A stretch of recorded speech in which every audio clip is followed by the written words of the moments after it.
General Welsh, thank you so much for being here today. Chief Cody, also thank you. It's a pleasure having you on the air. Privileged to be here, Lauren. Thank you. Yeah, it's certainly my pleasure to be with you today. Yesterday, you briefed in Arnold Hall about USAFA being a city on a hill. What experience did you have at the Academy that made you think that way about the Academy? I think the Academy made me a better person. The people I met here, the people who taught me, the people who trained me, the people who I worked with and for, I enjoyed them all. And I think they kind of developed me into a person I couldn't have been otherwise. So, do you see a difference between the real Air Force and the Academy then? The Academy is part of the real Air Force. Every place in the Air Force is different, and the Academy is one of those places. You know, the thing to remember here is you're not waiting to come into the Air Force. I mean, you raised your right hand about 3 years ago, in your case, and you came into the Air Force. Okay. So, sir, you've seen the Academy from multiple perspectives. You've been a cadet, you were an AOC, and you were the commandant. What do you know now, after all those experiences, that you wish you knew as a cadet? I wish I knew as a cadet how impressive the people were that I was privileged to be here with. Okay. You know, I tended to focus on the group that was around me, and I didn't take the time to know enough of the others or enough about the others. And now, after watching them for a lifetime, they are incredibly capable. They're incredibly compassionate. They're just wonderful, wonderful people, and I didn't take the chance to get to know enough of them well enough while I was here. So, is that the biggest piece of advice that you have for cadets? Yeah, this business is all about people. If you're coming to the Academy, you got to be coming here to become a leader someday. And if you're going to lead people, you got to understand them. You got to understand their strengths, their faults, their failures, the way they inspire each other and you. You got to learn about people, and you do that face to face. You can't just read about it. So, talking about your cadet life, sir, were you involved in any intercollegiate athletic teams or down at the airfield for an airmanship program? I played golf my first 2 years, and I played baseball my last 2 years. Now, sir, I did see that you flew the TG-7. Was that at the Academy? That's while I was working at the Academy. I was an instructor in the motor glider program when I was here as an AOC, and then again when I was gone. Okay, so attached to the 94th then. Yeah. Very nice. Chief Cody, what do you think cadets can do while they're here at the Academy to best prepare to lead the enlisted force? So I think you take advantage of the opportunity. I mean, you have a tremendous faculty here that has a lot of experience in our Air Force. They have a lot to offer you. We actually have a good cadre of enlisted leaders here that you can gain perspective from and help set you up for success as you enter into the operational part of our Air Force. I appreciate what General Welsh had to say. I mean, it's all real Air Force from the time you enter into this journey. It's just different aspects of the journey. But taking advantage of the 4 years you have to develop yourself as a leader, take advantage of the tremendous educational opportunity that the Academy provides, and then go out there and realize that this is the foundation for which the rest of your career will be built upon. We've been talking about the Air Force Academy and the leadership training that it provides for future officers of the Air Force, but let's shift our focus now to Big Air Force. So, sir, something that I've noticed lately is within the past decade, we've traditionally been, full-scale operation kind of military, but lately we've been moving towards more clandestine operations with these drones, with these special operations teams. How do you see the Air Force fitting into this, new approach to global engagement? Actually, I wouldn't call that an approach to global engagement. The remotely piloted aircraft force, for example, is 5% of our aircraft. It's not like it's overcoming the rest of the Air Force. That's just not the facts. We're very good at doing it. We also have a part of our Air Force Special Operations Command, which is always involved in special operations activity around the world. They're really good at what they do, and they're intimately involved in everything you hear and read about in the special operations world. If you hear about something dramatic happening in the special operations arena, there are airmen there. The cool part for me is they don't write books. Nothing's going to change in that regard for our Air Force going forward. It's a big Air Force. We do lots of things, and we do them all day, every day. So what do you see as the greatest challenge facing the Air Force right now? Right now, it's just confusion about what's going on around us. Where are we going as a result of that? So everybody's worried about money, resources. What's the future hold? How does it affect them? How does it affect their organization, their specialty? And so the key for us today is communication. Just making sure our airmen understand where we are, where we're going, what decisions we're making, and why. How does all this affect them or not affect them? And we keep reminding them that at the end of all this, we'll still be the best Air Force on the planet. We just may look a little different.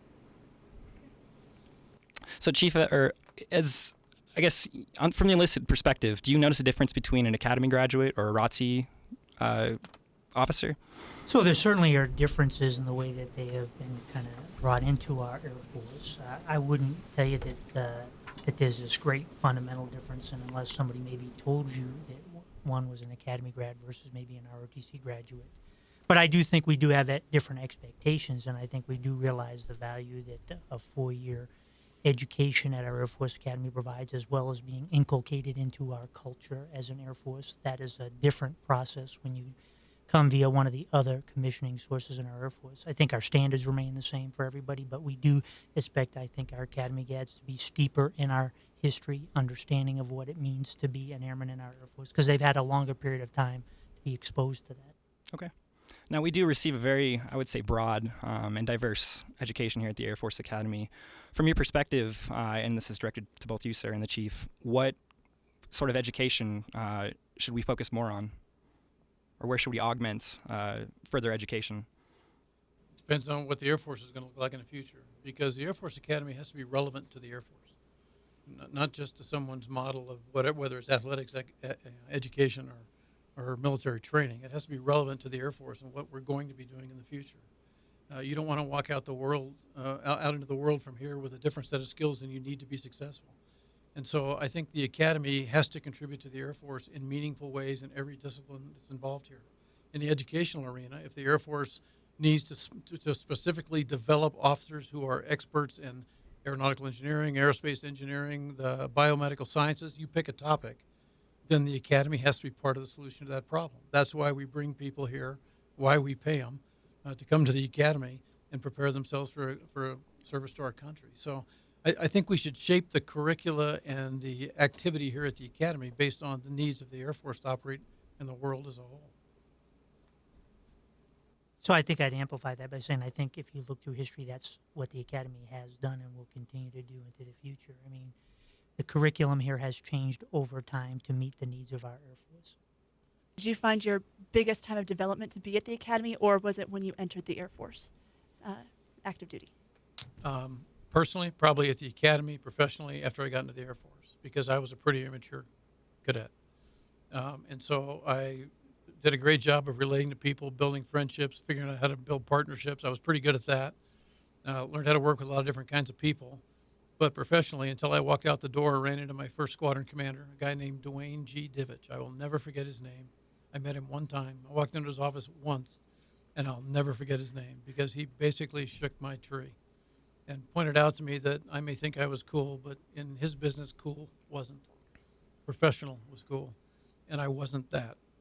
And he changed my life professionally because he demanded performance at a standard that he should have expected when I walked into his unit, and I wasn't giving it to him.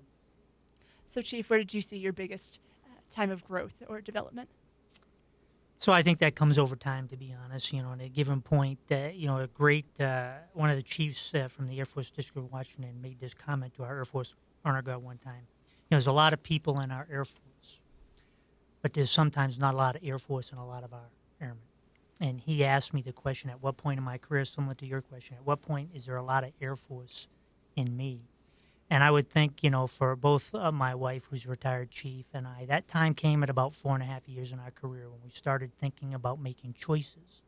So I think it might have happened before that 4.5 year point, but that's when we made a choice whether we were going to continue to serve and what it meant to continue to serve.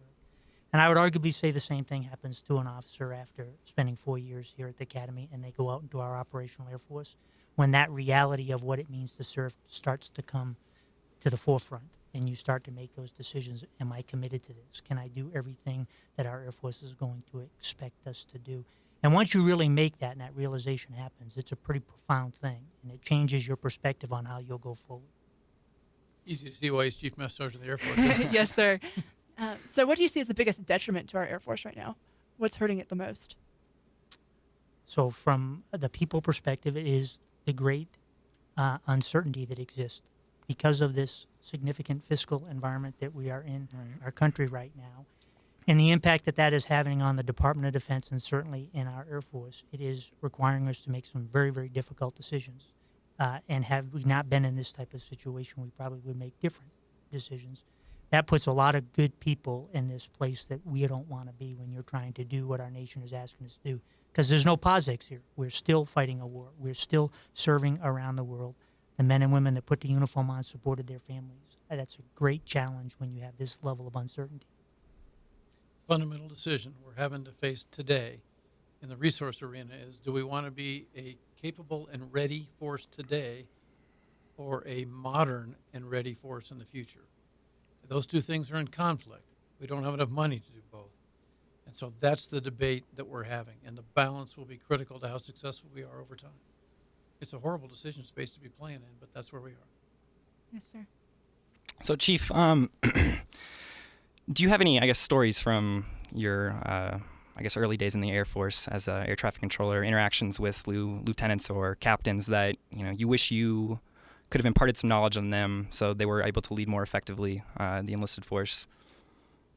So if you go back to when I was young, I probably didn't know enough to really help in that endeavor. Now, as I've been in our Air Force a longer period of time, I think I have the advantage of being able to look past back at those decades of service and realize what can help a young officer be successful versus not. So when you're young and the young lieutenant, let's say, is young, there's this instant connection just based on that age. You come from the same point in time. You enjoy a lot of the same things, and while that can be good in some ways, it can be not so good in other ways. And I think throughout my career, I realized, and as I became a little bit more seasoned, and advice that I would give lieutenants, you're there to be a leader.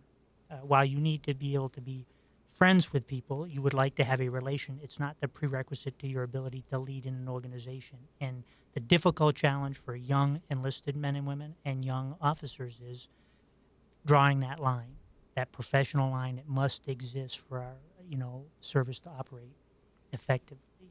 And I think that's the advice I give young lieutenants all the time is while you're there as a leader, you're supposed to lead the organization.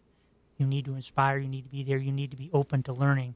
But at the same token, you can't be out all night with the enlisted force. You can't be having them over to your house for all kinds of parties and stuff, because that just fundamentally tears things down in a way that is not productive. Doesn't lead to good things down the road. That's a challenge when you're young, and you just want to be with people your own age that share the same things and interests that you share. Sir, what would you, tell a lieutenant, newly minted, day one, advice for the job? Don't be afraid to be good at it. Don't sit back and be worried about people thinking you're trying to impress others by being really good at what you do. Be aggressive about learning. Be aggressive about being good at the task you're given. Create options for yourself by being somebody who can be counted on. I made this comment before, but this is absolutely true. When your commanders that you meet are more like me than they are like you, cool isn't. That's not the way you want to act when you hit the ground. Hit the ground like what you're doing is important, like you're involved, like you're engaged in it. Work hard. Don't be afraid to learn, and learn from everybody, not just your boss, not just the officers you're working with. Talk to the Chief Cody. Talk to your senior NCOs. Talk to the enlisted guys who are going to be working for you. They're brilliant, and they're much more experienced than you are at the business of the Air Force. So get after it. Get good quick. Sir, how do you take off your stars at the end of the day? And Chief, how do you take off your stripes? When you go home, what's it like? My wife and my dog really don't care. It's pretty grounding, actually. That's never been an issue for me. Betty has no idea what my data rank is and has never cared. And the dog really doesn't matter whether it's a good day or bad day or how things were, in the Pentagon. She just wants me to scratch her back. That's it. Life's pretty good at my house. Yeah, I think I would echo the general sentiments. So Athena and I kind of had this journey together for 26 and a half years. So one, that's a kind of a leveling playing field. But more than anything in our house, our kids kept us grounded, because just like General Welsh said, they don't care what your rank is, what your position is, what you're doing. The minute you walk into the house, they're the most important thing, and they're right. So I think that's kind of how you kind of keep it all in perspective and what gives you balance in life. You don't. The chief will agree with me on this. You don't have to wait till you get home, because everybody you meet in our Air Force, everybody who ever works with you or for you is better than you at something. Absolutely. And most of them are better than you at a whole bunch of things, and some of them are better than you at everything. And that's kind of a balancing thing all by itself. So, sir, looking back on your career, you've gone tremendously far. Do you have any regrets? That's a great question. Yeah, I regret that I wasn't smart enough when I was a young officer to try and figure out why decisions were being made. It was easier just to complain about it. And I found over time that the people I admired the most were my bosses who could explain to me why decisions were made above them that didn't seem to make sense to me. And after they explained them, I usually went, oh, okay, well, that makes sense. But it took me years to get to the point where I started trying to figure that out and tell people who work for me instead of just complaining about decisions I didn't understand. I regret that because it made me sound stupid. I just didn't know it at the time. I thought I was cool. That never was. Never got there. Chief? So certainly, General Welsh hit the high points. I think if we all were able to go back and do it again, we would love to have all the knowledge we have today and to be able to go back and start the journey again. I don't know that you'd make a lot of different decisions. You'd just probably go about it in a much different way to get to the result. I think for me and most of us that serve, a lifetime, the biggest regrets, if I have anything, is that time that we took away from our family where we didn't really put our lives into the right balance that we should have, meaning the Air Force will take everything you give it plus. And, we tend to allow our families to sacrifice as we are committed to sacrifice, and they're along for that journey. I think if I could put that balance a little bit differently, I'm confident that the end result probably would have been pretty darn close to the same, but I wouldn't have to look back and say I missed out on some of the things and my kids missed out on some of the things. If I could do it again, I'd probably look at that a little bit differently. So how do you handle family life when you're deployed, when you're in really tough situations, long job hours, things like that? I think you just kind of, just like all of our airmen do, they just endure it. It's what is so tremendous about each and every one of them and their families that continue to support them through it. It's an amazing, amazing thing to watch. How our Air Force family comes together, those that put the uniform, and then our at-home families, how they come together to support us. It truly is, and it is our greatest strength, our people and our families. But I do think we have to have a different discussion about this as our Air Force has evolved over time. We are much smaller today than we've ever been in the past. We're likely going to be much smaller. So you have to look at this differently and what is reasonable for us to expect of our airmen and their families to be able to continue to do what we're asking them to do. Chief, I got one last question for you. From the world's perspective, we have, I think, the envy of the enlisted force. What contributes to that? What makes the United States Air Force, why does it have the best enlisted corps? I think because of the approach we take on it. It's really no secret. It's because we invest in our enlisted force in a much different way than other countries at this current juncture are willing to do, to the scale that we're willing to do it. We invest them in their professional development. We consider them professionals. We train them. We educate them. We give them the experience necessary to do what we're going to have to. We empower them to be able to do that. That is fundamentally somewhat disconnected from some other countries. Not all. I mean, we have great allies and partnerships that have great enlisted forces, just not necessarily to the scale that we do. But the level of respect that our Air Force has for the enlisted force and how we treat them is what makes them the greatest Air Force, an all-volunteer force, people that want to serve. We have also, over time, had an unbelievable number of strong, empowered, aggressive, senior enlisted leaders in our Air Force who have driven us to the point where we stand today, which is with this incredible resource inside our Air Force that runs everything, and they do it autonomously. Chief doesn't need my help to do anything. He's leading initiatives Air Force-wide that he doesn't have to ask my permission or forgiveness for. He just gets it done. And he's that way because our system has trained him to be that way, and he was willing to accept the challenge. Let's not discount just pure willingness to serve on the part of our enlisted leaders. They're incredible. You mentioned having great leaders that have come before us. So who is your role model? No, my dad. My dad's the greatest guy I've ever known. He was the best Air Force officer I ever knew. Years after he retired, we had young airmen who would show up at the house, people who were young airmen when he was their boss, who were now retired chiefs or retired colonels, who just heard he still lived in town and were in the area, wanted to come say hi to him. He was phenomenal, and because he treated people well. He was smart, he worked hard, all those things, but he treated people the right way, and they remember that, and they respond to it. Respect is a big deal in our Air Force. If you don't have it, you wish you did, and you're not happy. If you have it, you can do anything. Chief, who is your role model? So I think I have a lot of different role models, to be honest with you. I mean, certainly from an enlisted view, you know, our first Chief Master Sergeant Air Force, Paul Airy, all the way through the 16th Chief Roy, who preceded me, are great enlisted leaders and have helped, just as General Welsh articulated, evolve the enlisted force to where we are today in our Air Force. But every commander I ever worked for, every senior NCO I ever worked for throughout my career, my wife, all inspired me to do better, to be better. You know, we have just been really blessed as an Air Force to have such phenomenal people take on that commitment to serve and willing to give of themselves to make others better. And if you're just tuning in here to 97.7 KAFA, this has been Cadet First Class Shane Simonson and Lauren Linscott, and we've been talking to Chief of Staff of the Air Force, General Mark Welsh, and Chief Master Sergeant of the Air Force, James Cody. Up next, we're going to be featuring a town hall discussion hosted by Cadet First Class Damian Ashley and Cadet Second Class Spencer Tykin. And Sir, Chief, is there any song that we can play for you here on 97.7 KAFA as we make this transition? Yeah, Brown Eyed Girl. Brown Eyed Girl. Chief, you got a song? No, I don't think so. That'll be good. Perfect. Thanks for being here.